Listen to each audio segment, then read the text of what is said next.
What's up, everybody? My name is Daniel Unmanageable, and this is Hard Knocks Talks. Tonight's episode is brought to you in part by Prairie Sky Recovery Center, Chrism Prairies, Double T Ranch, and the Newly Institute. We are grateful for all of our sponsors. Thank you for your contributions. Tonight's guest, Allan Kehler, struggled with mental health and addiction his whole life. Today, he is an international keynote speaker, best-selling author, college-level instructor, trusted father, husband, and friend, and we are going to meet him right after this.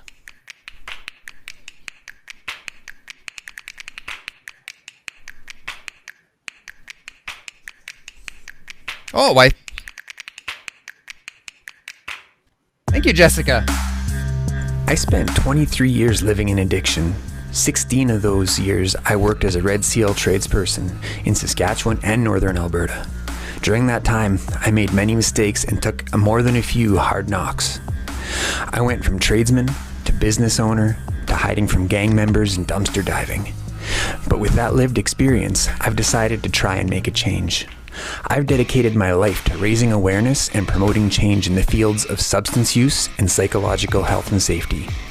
So join me and my guests as we take off the blinders around mental health in our communities and at work and shine a light on what's working and what's not working in the fields of mental health and occupational health and safety.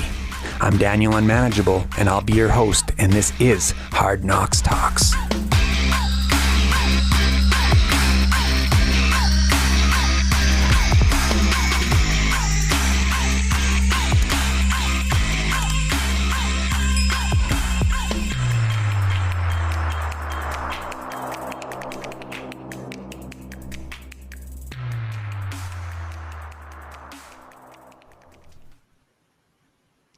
Okay, let us bring in Allan.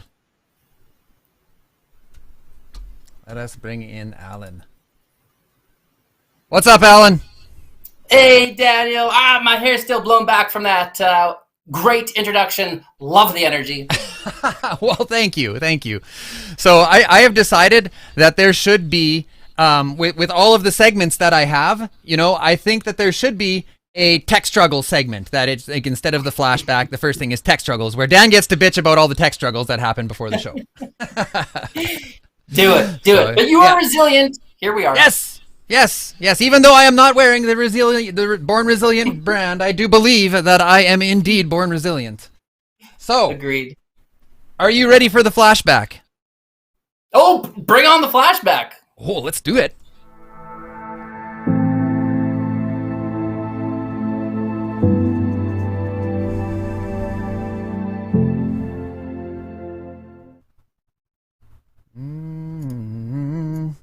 So, why don't you tell us what it was like growing up? Anytime that I guess I'm asked to start with any kind of a story, I find it really challenging. Where do you begin? And I guess I first of all just want to preface it by saying I look back at everything from childhood, adolescence, adulthood years, and it's like, how is it that I'm still vertical after the life that I've led? And the only answer, Daniel, I think that I can come up with is I just feel as though I've been spared to carry a message. And so with that, even to be on your show, thank you for everyone who's taken the time to tune in. I am beyond humbled and beyond grateful. And I think for me, how I grew up in a very tight-knit community. I mean, we had 4.5 roads. That last half road was gravel. It was like living in a fishbowl, small town Saskatchewan. There's a lot of pros and there's a few cons. Now, for me, I was fortunate to be able to excel in academics and athletics. I was able to form that identity. I always smiled. I was always a polite kid. And why that became problematic is because my mental health challenges really started in grade 8. And whether it was with the thoughts or with the way that I viewed myself, I felt as though I didn't have a voice. And it's not like we talked about things related to mental illness anyway, but really the catalyst, Daniel, I'm in grade 8. It's my graduation, and they take this old school projector and they had us face sideways. And so they actually traced over our side profile. And then they put that picture on the gymnasium wall. And when I saw that picture for the first time, it unleashed something in my mind that was later diagnosed as body dysmorphic disorder. I mean, I hated how I looked. And this went to the next level. I mean, I was always conscious of who was sitting beside me. Even when I'm running up and down a basketball court, I had to actually run and dribble the ball this way to make sure to face the audience. You know, it consumed everything. Because of your side, because of the way you perceived your side profile. Yeah, so, you know, even Daniel, when we're doing this tech setup and we have this secondary camera, we're trying to do a side profile, for me still that's hard because I have this idea in my head. I mean, I've made leaps and bounds around it, but that's where it started. And, you know, in grade 9, I attend this school for grades 9 to 12. I remember in English class, the teacher says, all right, everybody, I just want you to write a poem and present it to the class. Cool. Okay, so I go home, pen and paper. I wrote a lot of dark things, but that's what was on my mind. Maybe, I don't know, in hindsight, that's what I just needed to let it out. But I do remember this, Daniel, standing in front of the English class, and I'm reading out my poem. There was no applause. I mean, it was more like, you know, and other people are talking about their dog. They're talking about how much they love sports, love life. And at that moment, I think I realized, there are things taking place in my mind that perhaps are different than what others are experiencing. But where do you go with that? If you don't see it modeled, especially as a young male, you don't talk about some of that. And truthfully, I always feared that I was going to be locked up if I ever let someone in. So what do? I always hid behind that proverbial mask. And perhaps, you know, you relate to that one. Yeah. I mean, where you smile on the outside, right? And you're really in pain on the inside. So how were your relationships in school? Like, did you make friends easily? What did that look like? Yeah, see, that's the thing. I flourished. I was president of the school, athlete of the year, captain of sports teams.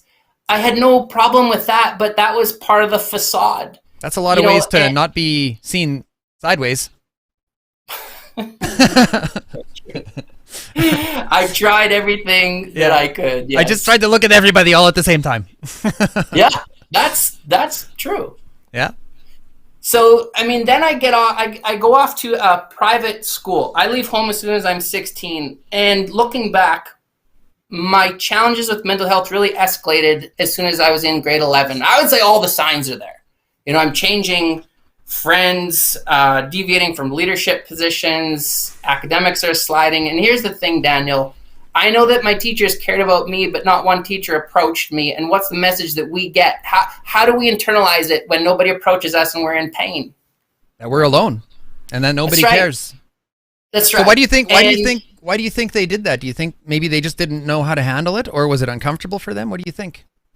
I think it could be all of the above. Because you're an instructor and you have taught classes yourself, now knowing what you know.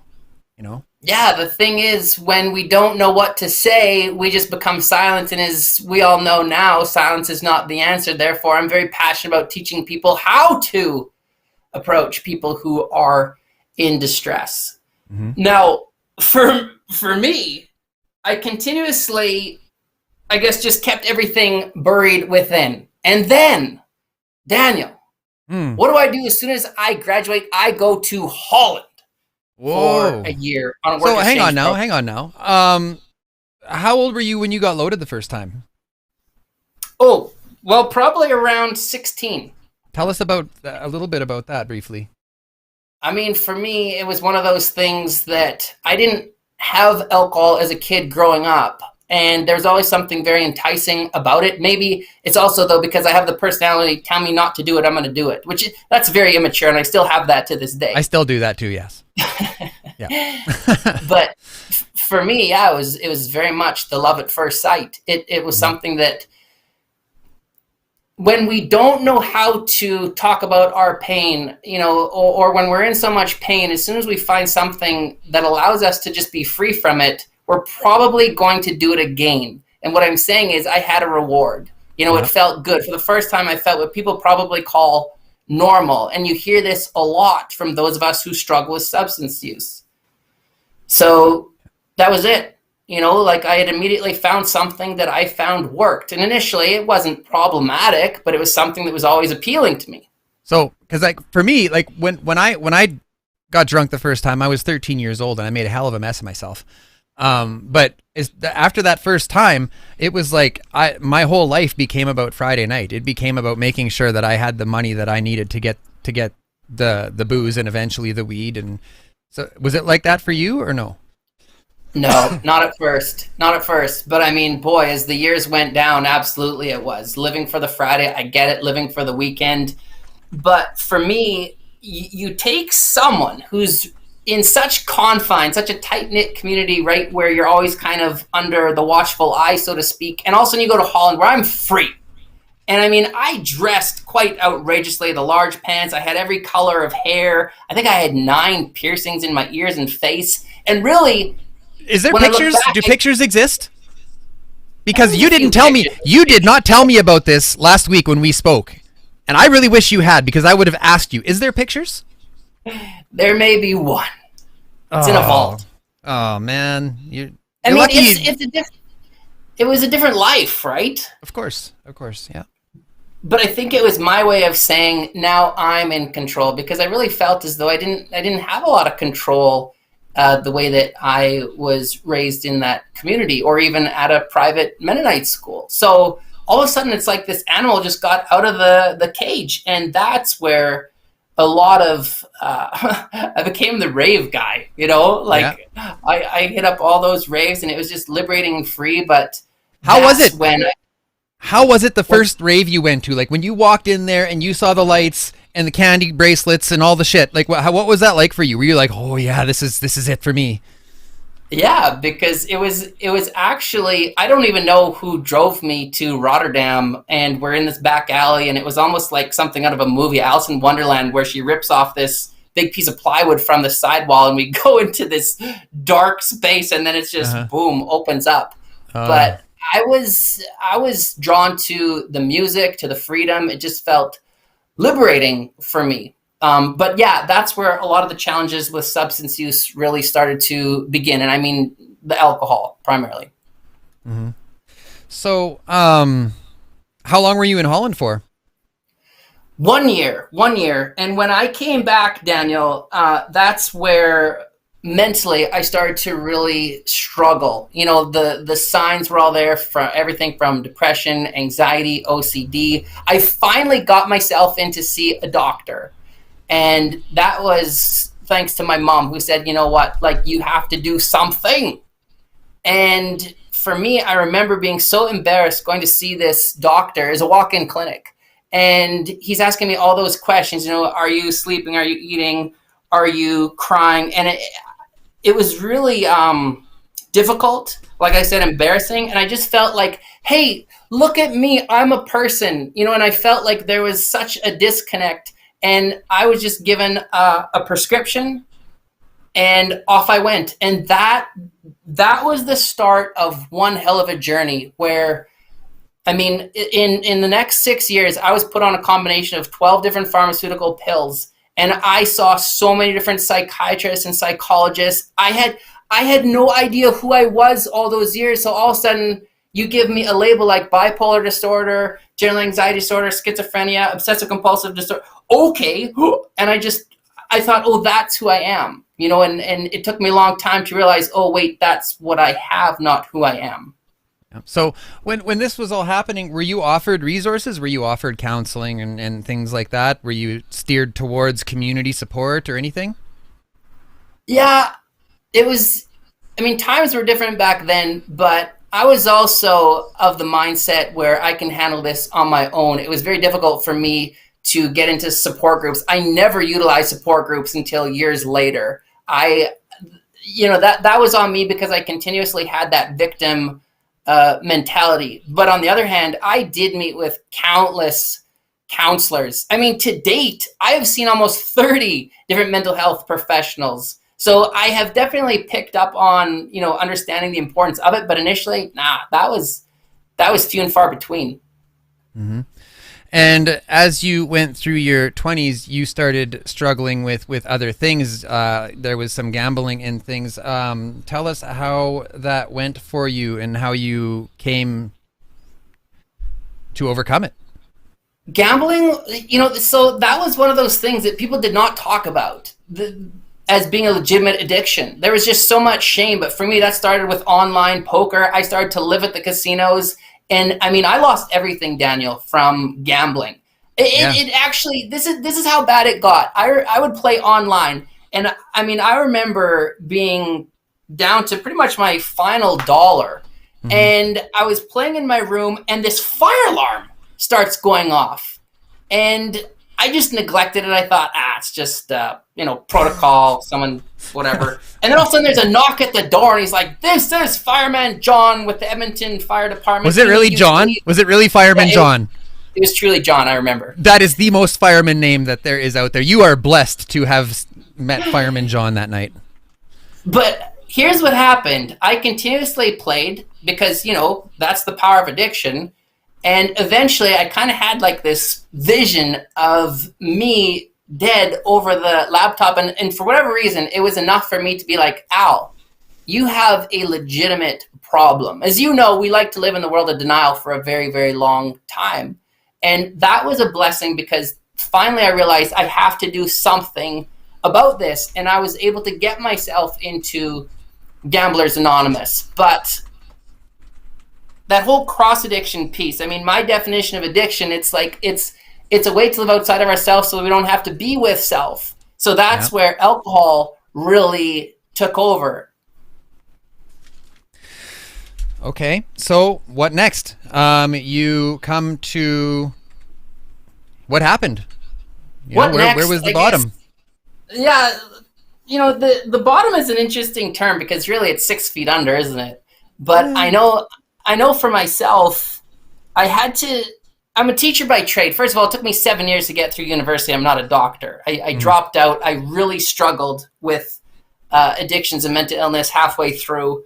Oh, so you went into your education still in active addiction? Oh, yes. Oh, yes.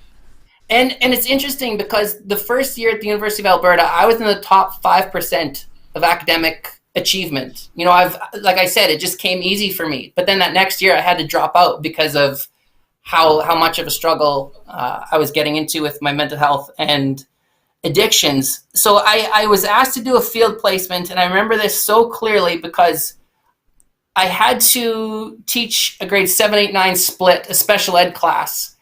And at this point in my life, I was so sick. I was having seizures every day. I'm still now relapsed with the gambling, so I'm going back to the casinos. I'm drinking every day. I'm not eating. I'm not sleeping. And I just remember walking out of that classroom at the school and falling on the floor. And I recall all these students looking down at me, and they're like, "Oh, Mr. K, are you okay?" And once again, it's like, "Oh, yeah, no, I'm good." And this is a pivotal moment for me because I was just so sad. And I guess I was tired of hiding because I realized that there wasn't one person in my life who really knew what was going on. We kind of push people away in our active addiction. And it was a wake-up call. And I realized, okay, I have to start doing something different. Now, sadly, that was enough to make me quit that destructive lifestyle, but at least I was able to slow down. And Daniel, I guess that would bring us to the turning point.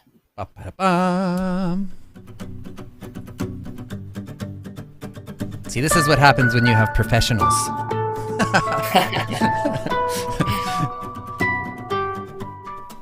I think we did 2 turning points for Owen, and that was my fault. That was totally my fault.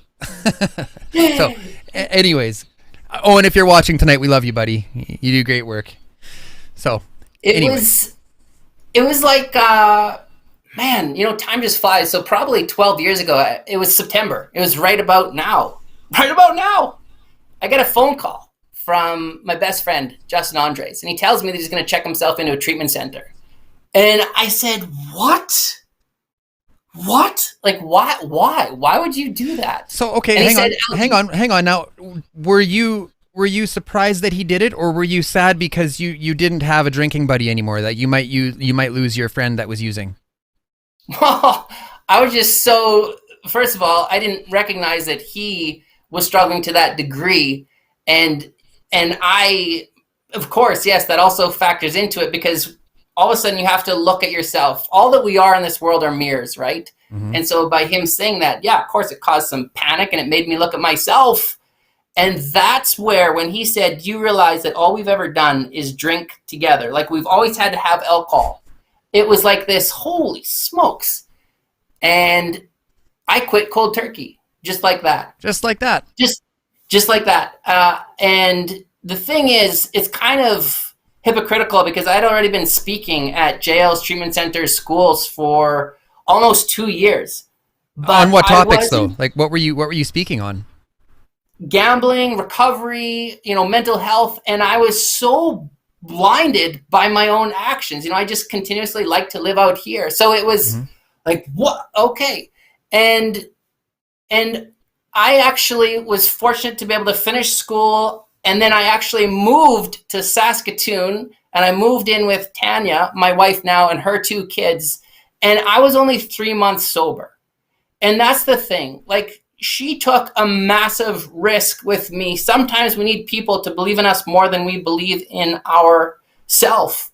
And there was so much going on. My dad was having had a brain tumor, so he's having brain surgery, and like, I'm new to this whole world of feeling, but I had a home, like, Tanya gave me a home. I remember looking at her kids and realizing, like, they love me for me. Mm-hmm. I felt as though for the first time I didn't have to wear a mask, and it was the most liberating thing. And Tanya says to me, in this house, we are going to create a loving home.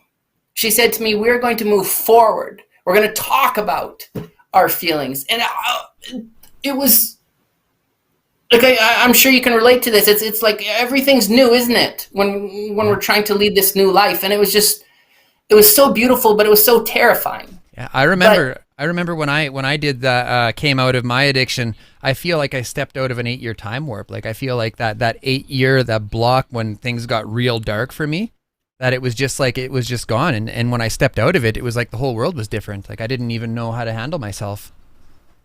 100%. I mean, all of us individuals who have gone through this, it's like we understand the language, right? And it's really hard for me to think about where I was and where I am, because, Daniel, like, my life today, it could not be more different than it was. And that to me is the power of hope. I love hearing all the stories, all your guests. I love your story. I love how we can rechannel all that energy into something so positive. And that's what really helps get me up in the morning and helps me to navigate through life. Mm-hmm. So what did life look like for you in your first year? How did you find normalcy? Well, here's something interesting. I mean, I got hired at an addictions treatment center 3 months sober. And did they know you were 3 months sober? No, of course not. Of course not, because I would not have got hired. And there's a few things. Like, one, for me, it kind of speaks to that hypocrisy, once again, of wearing the proverbial mask. But I know that I was able to genuinely help people, but I was also able to learn how to be sober by being a counselor, which is kind of messed up. And I was also hired to teach at a college where I instructed a course on addictions. I taught people how to be an addictions counselor 3 months sober. So that's kind of messed up. Yeah, no kidding. Okay, so now you are working at a treatment center. 3 months sober. So when did things start happening for you? Because I mean, you are a best-selling author now. You are a speaker. You are well known in the community. what was the first signs of these things happening? Like, what was your first aha moment? Like, I should write a book, or whatever the first thing was. I think for me, it goes back to what I said right off the hop at the beginning of this show. It's like I feel as though I've been spared to carry a message. Every book that I've ever written wasn't so much me as I would say something going through me, whether you call that creator, higher power, whatever it is. But that's where I just feel so grateful to be that vessel. And that first book was on addictions and healing, and I think it came out maybe 8 years ago, but I can't tell you how much shame I felt. A lot of people, they say, oh, they get that book in the mail, they're so excited to open it, it's like opening a fine bottle of wine. No, it was the complete opposite. I felt so much shame, and I just wanted to get rid of it. But that's the thing. Shame has always been such a dominant role in my life, and finally, I guess the turning point to answer your question is I realized, oh wait, the more that I talk about my shame, the freer I become. Do we have to do another turning point? Oh, okay. No, we don't. We're not doing it twice. No. Sorry. The turning point is coming a bone of contention with me, because there's never just one turning point. So I don't know what I'm going to do with that. So anyways, please continue. I blurt out and I interrupt and I apologize. Oh, no need to apologize. Yeah. And so I think that I found incredible freedom in being able to just share my story at a public level. I started to go to schools all over. I mean, it started where I contacted, I think it was 57 different HR professionals in Saskatchewan saying, hey, this is who I am. I signed it. I mailed it. I heard back from zero. Yeah, but you, Daniel, I had a grind, I had a passion, and I just kept going. I contacted anyone who would listen. Yeah. And I remember going way up north, and I'm standing on this bingo hall stage, and I had two people in my audience, and they're both in their 70s, and they did not speak English. They spoke Cree, and they were so polite as I was standing up there, and they're nodding. And I'm like, you have no idea what I'm saying. So did you do a good job? Were you like, I nailed that shit? Well, then the organizer came in and she says, that was amazing. I'm like, wow, really? Okay, cool. You're happy? Yeah. I'm happy.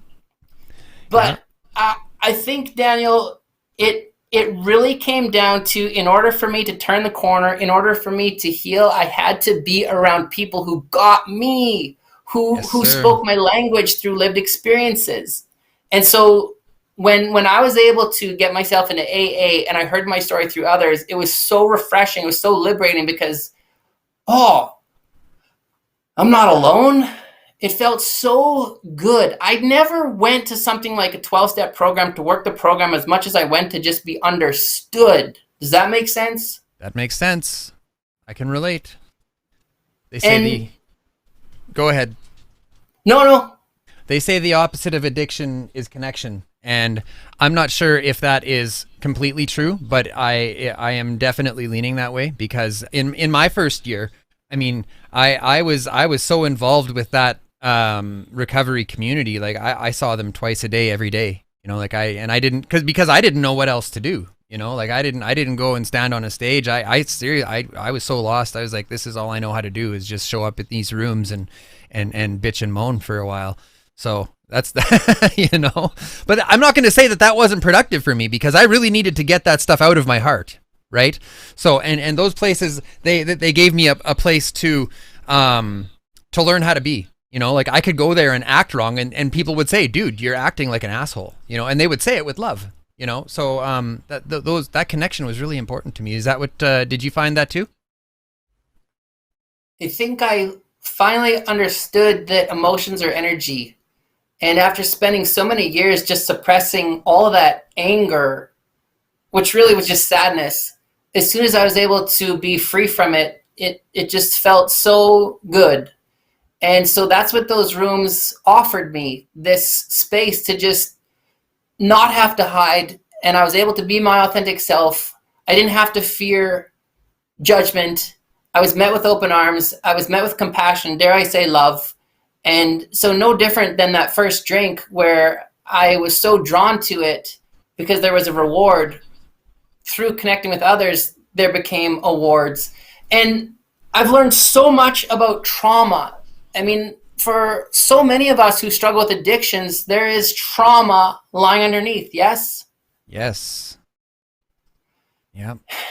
And for me, it's like trauma becomes literally buried in the cells. And then when our body realizes that we are strong enough to be able to handle whatever it is that took place, it releases it. It releases the trauma, often in the form of flashbacks. So probably, I don't know what that was, 8-9 years ago, I got my flashbacks.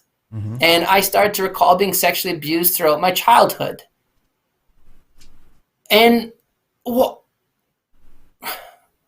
they say Daniel, they say that quitting drugs is the easy part. They say that the real challenge comes in learning how to live and learning how to deal with the memories and the emotions that come up, not unlike what you're saying. So for me, yeah, it was easy to put the drugs down. It was very difficult to learn how to live. because to live is to feel, right? Otherwise, alcohol for me, gambling, self-injurious behaviors, it's a blanket over something deeper. We are all in pain. We don't know how to talk about our pain. Sometimes we'll turn to self-injurious behaviors. Let me show you. But for me, again, where do you go with that kind of memory? Where do you go with that pain? You don't just call up the guys and say, hey, shit, here's what I'm starting to remember. The shame, it was so intense. It was so overwhelming. Thankfully, when you ask about resources, the Saskatoon Sexual Assault Center was a game changer for me, because it was actually, at that time, I think it was the second group of its kind, a support group for other men who've been sexually abused. And Daniel, I can't tell you the amount of fear or shame that I had trying to get into that space. But thankfully, I was able to get into that room, and what I remember is that there was only one other guy. And I remember thinking, oh, right, because we just don't talk about this stuff. And we had an awesome counselor. I can't remember the question that she posed to start that group, but I do remember trying so hard to answer. And, I'm feeling that lump go up, and I couldn't talk, and I just broke down, and I just started to cry. And, it was the worst feeling, and I just wanted to get out of that room so bad. But then you go back to the other guy, the only other guy in that room, and he says those words that saved my life, where he just said, "It's okay, Al. I get it." It's interesting, isn't it? So simple. So when you pose the question, what did I need? I mean, for everyone tuning in and listening, or for you, I spin it back. What do you need? What do you need when you're struggling? Because sometimes we try to fix people. I don't know about you. I did not want to be fixed. Oh, I was at home in my pain. That's where I went when I needed a safe place. I went back to my pain because that's what I knew, right? Exactly. We are creatures of habit. And I guess put up that turning point thing again, Daniel. There we go. I love it. Now gets 2 turning points. Screw it. Yeah. Be tight with the turning points. You only live once. That's right. Okay. It's like I got it. Hang on, we're only alone when we choose to be alone. It was at that moment where really I was able to get rid of that victim mentality, and it's unbelievable how quick we are to rent out our headspace around what other people think of us. Oh, yes? Yeah. Yes. When really what other people think of us is none of our business. And so that's a pretty famous slogan. Yeah. What other people say and think of you is none of your business. And if you don't know the communities that we know, you're like, well, that's not true, but it really is, and it really saved my life. Beautiful. Yeah. Yeah. So I just continuously start to put a voice to some of my pain. The number one way for me to get rid of my shame was to talk about it. I still have a lot of shame, but clearly the more that we put a voice to it, the freer we become. Because go back to what I said before, emotions are energy. Darkness cannot survive in light. It just can't. Mm-hmm. So, tell us a little bit more about how your career progressed as you were coming. Like, did you keep moving forward in your career when you were confronted with all of this trauma? Yeah, that was hard. And initially when I started speaking publicly, which was, like I said, 14 years ago, I just went blah. I had no boundaries. I was so unhealthy. I just put it all out there, and it was more for me than anyone else. I've never done But it. over the years, I've become a much more private person, and I've learned to have boundaries. So at that point, when all that trauma was surfacing, I did not know what to say. I didn't know how to handle it. I didn't know if I had the strength to put a voice to it. But as soon as I started to just share a little bit, all of a sudden, you said it before, it's the perfect word, connection. Mm-hmm. If someone can relate to some kind of lived experience, then they're no longer alone. And so what I found is, whether I alluded to the fact that I was sexually abused, that I struggled with mental illness, addiction, self-harm, any of those touch points, when I did that, and only that, no detail, people would start to come up after presentations or send the emails and say the two most powerful words, which were just, me too. Me too. And I thought, if I, through some of my lived experiences, have the ability to help people connect and understand that they're not alone, what a gift. What a gift. Why would I not do that? And so whether it was through teaching, speaking, writing, it's all the same. It's just an absolute humbling experience. Mm-hmm. And then at some point you became a father. Oh, that was and now you have 4 children now, correct? Right. And it was hard. Mm-hmm. It was the biggest joy, but first of all, I'm not sure that I felt competent or ready to be a father. I mean, I'm 40 now and I think I'm ready. But yeah.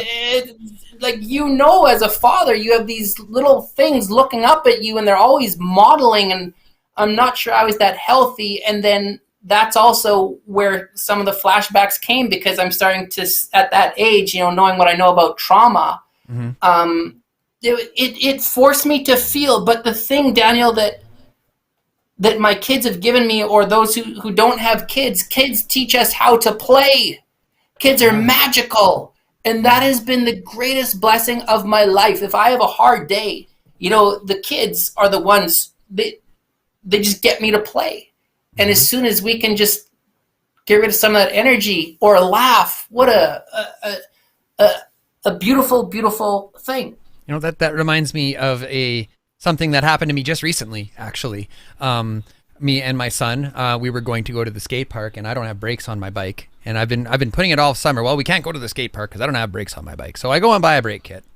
And I'm in a hurry, and my head's in the clouds, and I'm thinking about talking to Al on Friday or on Sunday or whatever day it is. I don't even know. And and I put the brake kit on top of my car, and I drive away, and the brake kit falls off, and I just wasted $50 because by the time I found it, it had been run over like 50 times. So, and I'm mad, and I'm yelling, and I'm like, oh, I'm so mad, and just saying things, and my son says, Daddy, just be grateful you have feet to stop the bike. Aww. And it was just something so simple, like this simple grammar, the simple words, but in the inflections in his voice, that my son knows gratitude. He knows how to say, Daddy, be grateful for what you have. And that that choked me up, man. Like, everybody that knows me knows how much I love and need to be a father. So the things that you speak of, I can feel that, man. So tell us more. Well, that's a beautiful thing. Children are our greatest teachers, but to me, Daniel, when I hear that, it's a reflection of who you are as a person, who you are as a father, because clearly you taught your son gratitude. And I know you a little bit personally, and what I love is that, like, people like you and I, we're just trying to rewrite some of the things.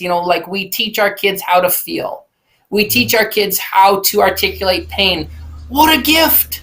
Yeah. I did not know how to talk about my feelings, so you continuously arm him with tools, which is beautiful. Yeah. So, so what's it like now, for you? You have a clothing line. You, like, how was COVID? Tell us about COVID for you, because you are a keynote speaker. You are used to being in front of lots and lots of people. What was that like for you? COVID was a blessing. You know, I really struggle with change, as a lot of people do, but it forced me to just think outside of the box. Hang on one sec. I'm sorry, Eleanor. If you have to leave, if you win from the Wheel of Lessons, Eleanor, we will reach out to you on Facebook. Have a good night, my friend. Thank you for coming. Sorry.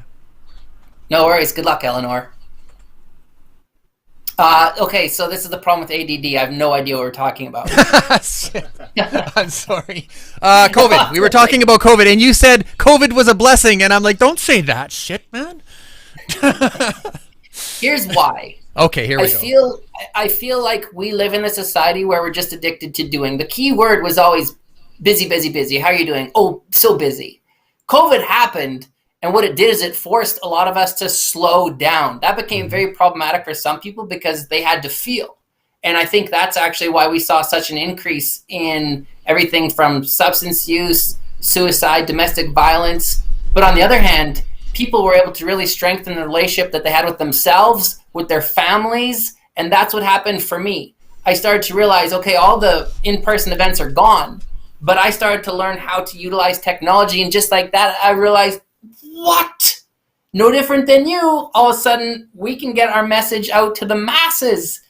Who knows? Who knows if Hard Knocks Talks would even exist if not for the happenings in the world, like, you know? So I say, like, it's terrible what people are going through. Like, but if I have to find gratitude, I can do that. You know, like I can find gratitude in all of this stuff, and it feels like you can too.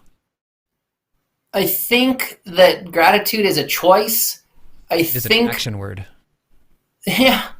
I guess I go back to this. If I held up, I don't even have a piece of white paper, but hey, I got a piece of yellow paper. Got a darn white shirt there compared to mine. Thanks for wearing such a white shirt. Just saying. You're welcome. Thanks for wearing a dirty shirt. Yeah, it's not dirty. I just took it out of the washing machine. Jesus. So for anyone tuning in later with just the audio, I'm just holding up a piece of yellow paper, but what do you see on that yellow piece of paper, Daniel? Scribbles. Scribble as well. Let's just say it's a dot, shall we? Okay, it's a dot. It's a scribbly dot. But my point is, there's so much yellow outside of that dot, and often I think we get solely focused on the dot. You know, we forget about all the things that are going right. Yep. And that's what I feel. So many people, there's fear, but so many people just bitch and complain, and they forget about all that they have. Yep. It's no different. Like, a friend of mine recently was complaining about having to cut his grass. Man, you have grass to mow. People complain about weeding their garden. You have a garden to weed. Perspective is everything. And I'm not taking away from the fact that, yeah, sometimes we need to just grieve, feel. But the problem for me is when I get consumed in that. Then it gets darker and darker. And what I've learned is the need to reach out, to stop isolating, and to literally get myself out from the dark into the light. Yeah. I know I've often said that too, and I've done it myself. I stick my nose in the dark corners of my mind when in fact I could just turn around and be faced with the beauty of life. Like, it's like the struggle is beautiful. Like the pain and the fear and like running from that was it almost killed me. But since I've learned to turn and face, like, doing this show, like a couple hours before the show, it's scary, man. Like, there's a bunch of stuff that can go wrong, and if something goes wrong, and there's people sort of relying on me, and like, it's just, you know, but I love it because I know that success and contentment and serenity is on the other side of that fear, and it's beautiful. Like, bring it. The struggle is the gift of life, to be honest with you. Like, what would we be without the struggle? How would we find gratitude if we didn't have anything to achieve? What are your thoughts on that? Well, that was poetry in motion. Oh, thank you. I quite liked it. So then I'm curious, because I totally agree with everything that you said. The question then becomes, how can you help someone who's in it, who is really in that darkness to try to climb above. Because when we're out of it, hindsight 2020, I can appreciate the struggle. How do you help the person amidst it? You say me too. Like you said, you walked into those rooms and someone said, it's okay. They said, I know. I've been there. And we can live our best life, but we can meet them. And that's the beauty of lived experience, is that we have the ability to meet people where they're at. Even though we have overcome our struggles and we are finding gratitude and beauty in life, we can go back there. We can access that to help others. So I can go and, we talked about last week, you and I spoke about, not talking too much about the dark times and stuff. And it made a lot of sense. And I get that. But in the right places, we have the ability to access that so that someone else can know that it is possible to overcome it. And just having that relativity. Emergency alert. Are we experiencing a tornado? Avoid the community, it says. What? Oh, suspect is male and model. Are you on the run, bro, or what? That's not me. Okay, well, I think we'll be safe in the Hard Knocks Talk studio. I hope everyone is safe out there. Avoid the community, apparently. Actually, what we're just talking about right now, for a warning to come on and say avoid the community, who said that the universe doesn't have a sense of humor? I don't know where else to go from that. What was I talking about? Now my ADD took over. Two people with ADD. Theron, we're gonna rely on you. Yeah, Theron, what were we talking about? You got me there. He's got the ADD too. And now he's scared the cops are coming. That's a mic drop. That's a wrap. Thank you and goodbye. Yeah. Okay. So, anyways, where can we go from there? I think it's the resilience piece, right? It's the appreciation for the trenches. And for me, what I've learned is it's tough. I sit with a lot of people who have the suicide note in hand and they're ready to check out. Sometimes the greatest gift that we can give is our ears. Elders always say there's a reason that we have two ears and a mouth. Yeah. And so just giving them that space where they can be free from that emotion, that's what I needed. And I think that's what a lot of people need. But I think it also has to do with if they can understand that they have survived 100% of their most challenging days, that will serve them well. It's Cognitive behavioral therapy. It's funny how saying, because when I heard that saying for the first time, it blew me away. Like, holy shit, I did survive all that shit. Like why did that surprise me? Like I'm still obviously here, but even hearing that, the power of words is incredible. Yes, and what COVID did is it allowed us to create the clothing line, to think outside the box, and that's really what Born Resilient is all about. It doesn't have to be about a brand like that, but arm yourself with anything that makes you feel resilient. Because if you think that you're a fighter, will you fight? Yep. Thoughts lead to feelings, lead to actions. And so if we can really help people to understand that they have survived their most toughest days, and if somebody reached out and choked them, what would they do? They'd fight. That doesn't go away. It is literally, I believe, in our DNA. I would arm myself with as many tools early in my sobriety as possible to ensure that I could get through the day. Whether that was pictures of my kids in my pockets, that helped me to be resilient. Okay. Well, we can keep chatting, but why don't we go into the viewer's voice and look at some comments, let the viewers join the conversation. And we're back. Apparently it didn't play. Okay. Here, let's try it again. Let's try again. Okay. There we go.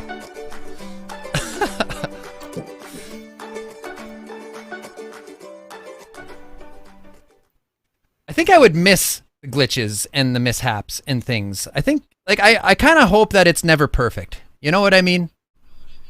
I completely understand. Yes, I like this because it's real. Well, yeah, and we're just talking about honor the struggle and it's the zest of life and everything, and here I am just struggling away as though some sort of metaphor is out unfurling before our eyes.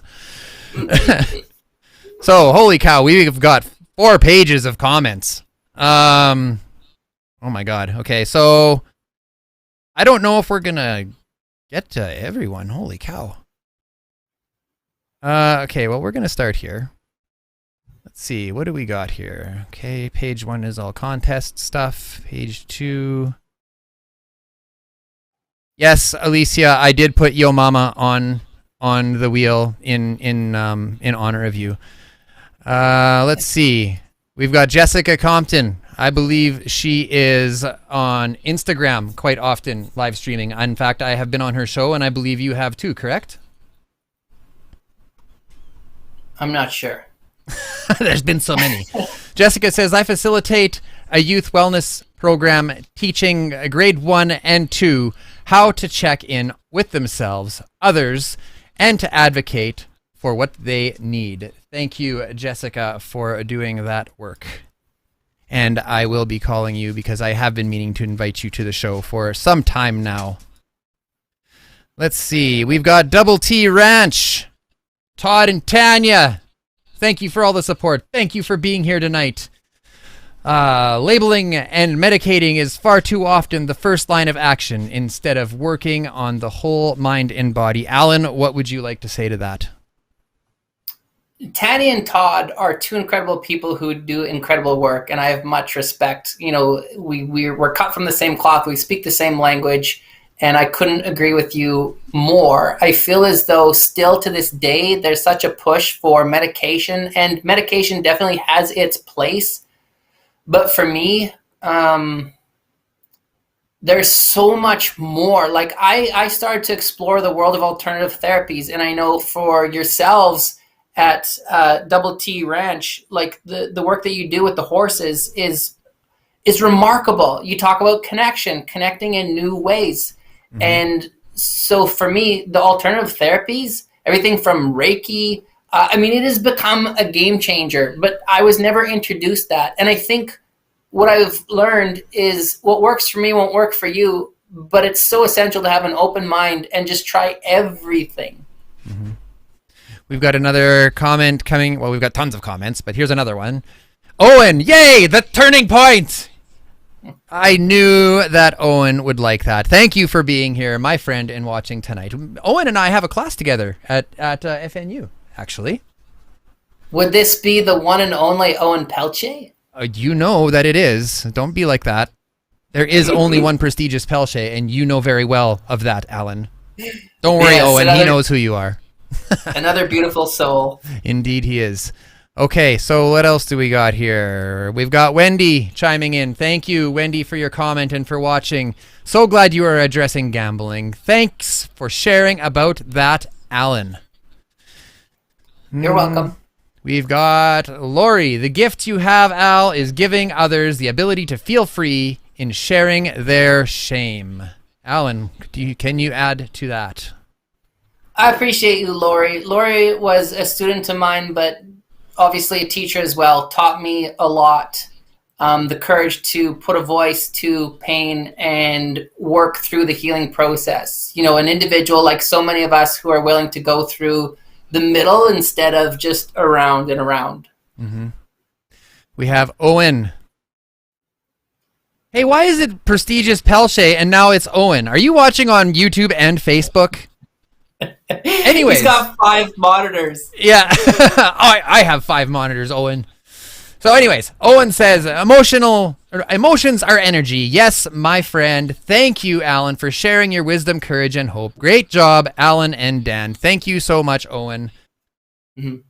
What else do we got? Feel free to comment as I scroll through the endless barrage of comments, and I am so sorry if we do not get to them all. I am doing my best. We've got Wendy again. Yes to trauma and shame, and lack of connection, drive, and addiction.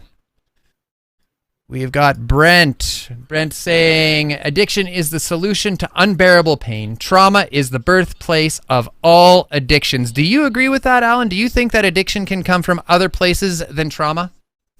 Because I kind of think, I'm not sure on that. What do you think?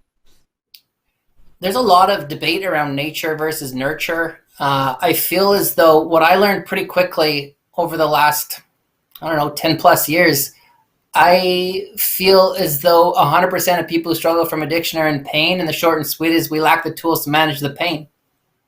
Mm-hmm. So I agree. You know, it's rooted in trauma. Okay. We have Wendy saying, "Bravo, Daniel." This is my favorite comment. Thank you, Wendy. Great story about your son and how he's understanding gratitude because you taught him.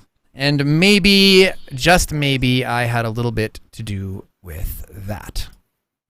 Guaranteed you did, yes. Guaranteed. Oh, this comment. I need to limit the amount of characters or make the font smaller, but I will read this out. Lori, thank you for commenting. Lori says, to teach and hear others about their addictions and trauma takes strength. For you, that must have shown you that you are on the right path. I appreciate you, Al. Thanks, Laura. I appreciate you too. And we've got Double T. We'll get one more from them. Sometimes we can't help others get there. Sometimes we have to step back and love them from afar. Allan, what would you like to say to that? That's very true. One of the hardest things is when we have to see or observe a loved one struggling with addictions. Basically, we have front row seats to this horrific show.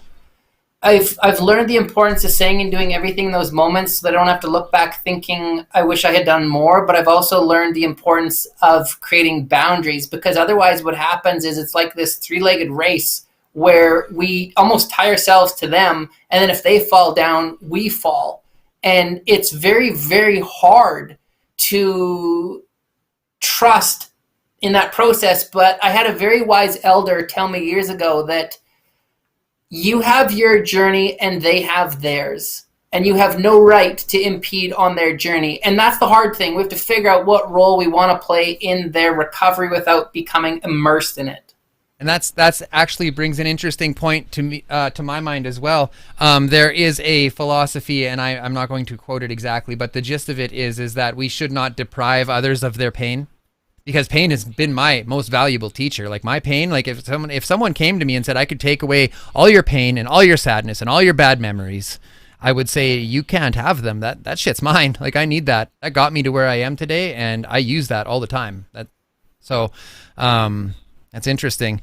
I'm just going to put this up because this is my instructor from Polytech last year, Mrs. Lois McVicker. Thank you so much for watching tonight. It is good to see your little face there on the screen. And yes, I do have this 3M cup. The story, the other instructor I had worked at 3M for 100 years or so. And then he came to Polytech and he started teaching safety. And all the stories were 3M.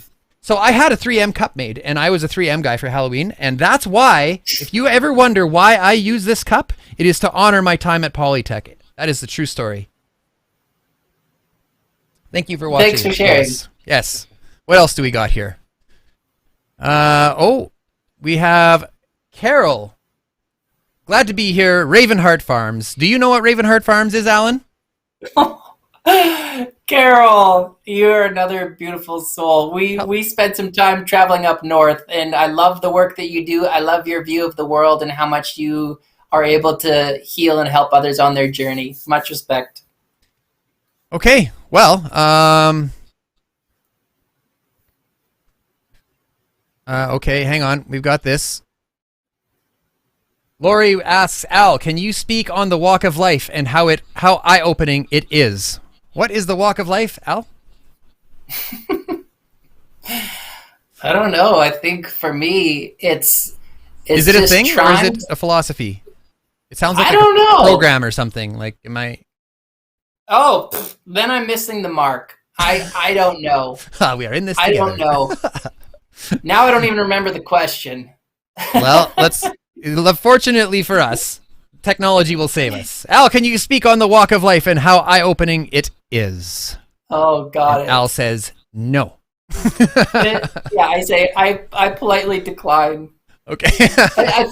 I think it's for me, what I've learned is trying to be in the moment. Like, Lori, I don't remember if when you were in the class for mental health and wellness, if we went to the DVIC Center, but for anyone who's in the Saskatoon area, the DVIC Center is a beautiful place with a labyrinth and crystals and a medicine wheel. And when we were there, there's this great clock, and there were no numbers on the clock, but rather each number was replaced with the word now. You know, what time is it now? Now. Oh, and profound. So for me, the walk of life, it is one hell of a journey. It is a journey. It's a process, not an event. And it's trying to be present for someone who struggles with the depression or the anxiety, living in the future, trying to just enjoy the now, or if I'm struggling, to just sit with pain, give myself permission to feel, to cry, to reach out for help. Okay, we are going to have, I think, 3 more here, and then we will do something fun. Okay. Not as though this isn't fun. This is wildly entertaining and fun. So, Owen, a positive mindset and perspective are game changers. At the end of the day, we all seek connection in healthy relationships. Well, that is how it should be. That is for sure.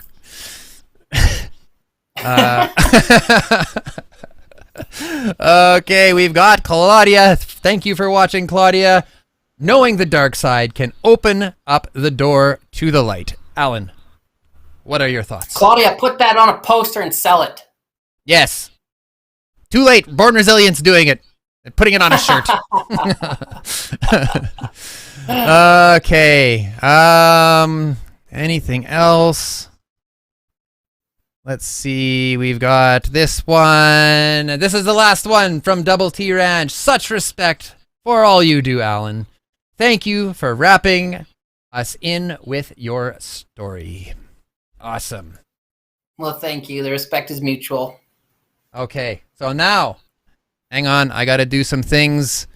If you haven't put your name in the spinning wheel, I think everybody has, but we are going to... Where's the spinning wheel? Uh-oh, where's the spinning wheel? The spinning wheel's gone. Well, like you said, you can't expect everything to flow smoothly. This is the fun part. Okay, so... Are you having fun? Hang on a sec. I hope if we have to take a brief intermission and put all the names in the wheel again, we will do that. We will not give up on our viewers. Let's have another turning point. Oh, it didn't work. Hang on. There we go. That'll buy some time. Fortunately... Oh, the names are still there! Okay. It's time for shit to get real, Allan. Are you ready? Okay. We've got music. Okay. Are we ready to spin this wheel? Here we go on our first spin to win. What are we going to give away first, Allan? Are we going to give away a hoodie or a t-shirt? How about let's do 2 t-shirts first and end with the hoodie? Does that work? But 1 t-shirt at a time, though. We want 3 winners so that the Wheel of Lessons can,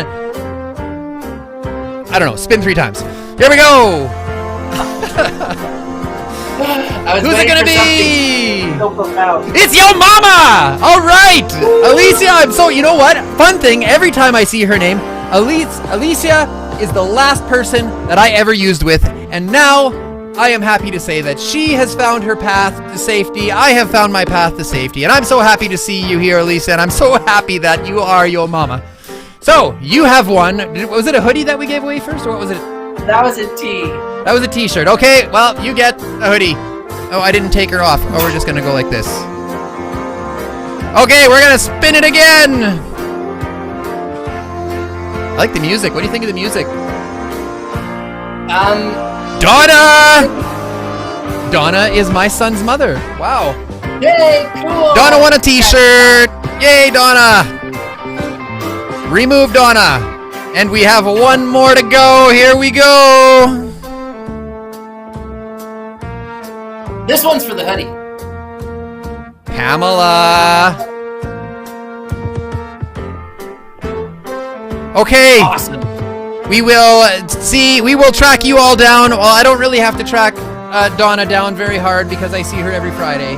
But we will track Alicia down, and we will track Pamela down, and we will get you your swag. Thank you for playing. We are going to mute this. We are going to go over here, and we are going to ask our friend Allan, is there anything that you would like to leave us with tonight? Well, before I forget, for all the winners, just pick out whatever you want if you go to bornresilient.ca, and then I guess just let Daniel know who will let me know. Closing comments. I guess for me, what I've learned is the importance of being vulnerable. I had such a hard time giving myself permission to be vulnerable, and I understand the risks, but I guess I also understand the rewards. And Daniel, it's exactly what you talked about. If you're struggling right now in any way, shape, or form, I hope that you can find that strength to be vulnerable, to reach out for help, or to call up a friend. Or I didn't always trust people. Actually, I still don't. That's not a good quality, but I'm working on it. You can trust But me. I'm getting there. But I've learned that I can at least tell a piece of paper something, because we brought this up before, emotions are energy, and just the importance of finding some method to be free from whatever it is that's going on. And hope, like you're living proof of hope. Yo mama, who won a T, obviously inspiring. Hope is right there, because for so many of us, from where we were to where we are, and I'm not saying life is easy, because I find it really, really hard. But the difference is we have a set of tools now. Yeah. Okay, my friend. Thank you so much for being here tonight. We will let you go. Take care. Okay, thank you. Thanks for the great work you're doing, Daniel. I appreciate you. All right, we'll see you again, my friend. See you.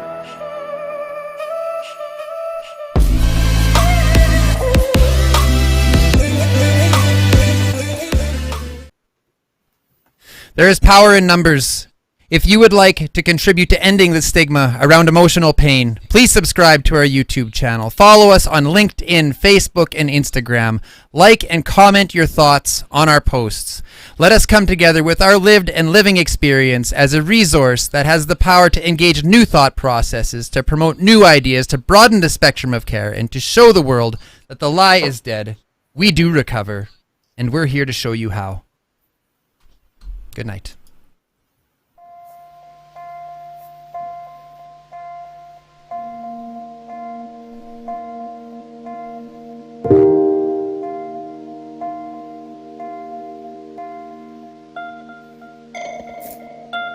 Mm-hmm.